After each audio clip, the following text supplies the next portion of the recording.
Mas okay na nga mahulog ka sa maling tao kaysa mahulog ka sa ganitong butas, Paps. Tayo ngayon sa may Muntinlupa, Tunasan. Yan. May dala tayong Max. Yan, Max Lamio yung kinuha natin sa may Kanlubang, papunta Muntinlupa. Ngayon may pumasok na booking. Kinuha natin kasi lapit lang. Tingnan. 0.7 kilometers lang. H&J yung second hand na helmet. Yan, punta natin guys. Tingnan natin kung legit. At habang papunta nga tayo sa pipikapan natin na helmet, may napansin nga pala tayo rito sikretong lagusan papuntang St. Peter, La Loma mga paps.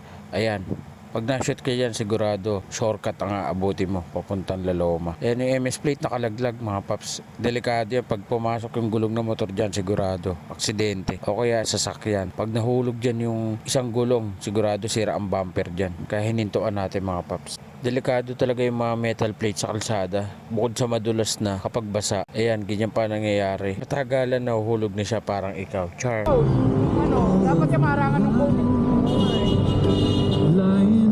Maghahanap ako rin sa unahan. Tingnan ko bate.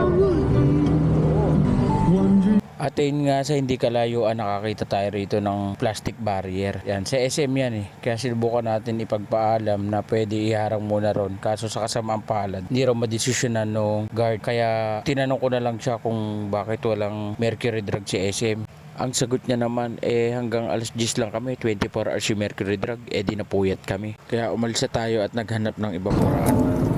Boss, yung isang ganyan nyo ron nalaglag oh. Makakadisgrasya yun oh. Sungkitin mo kaya, sama kita ron. Oo, sige, sama ka. Paalap kita.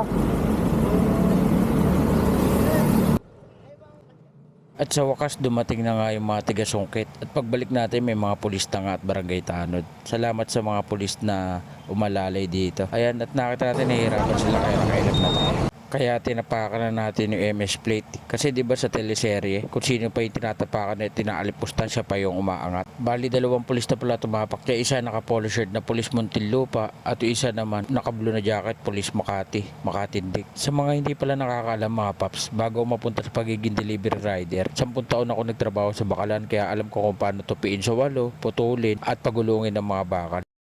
Para gumulong. Yung kamay ha. Sige. Ate mo konti, ako pa konti. Ito mo, kaya na yan.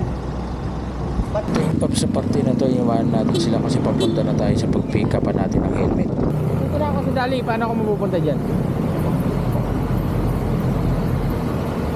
Hello? Ano na? Sige.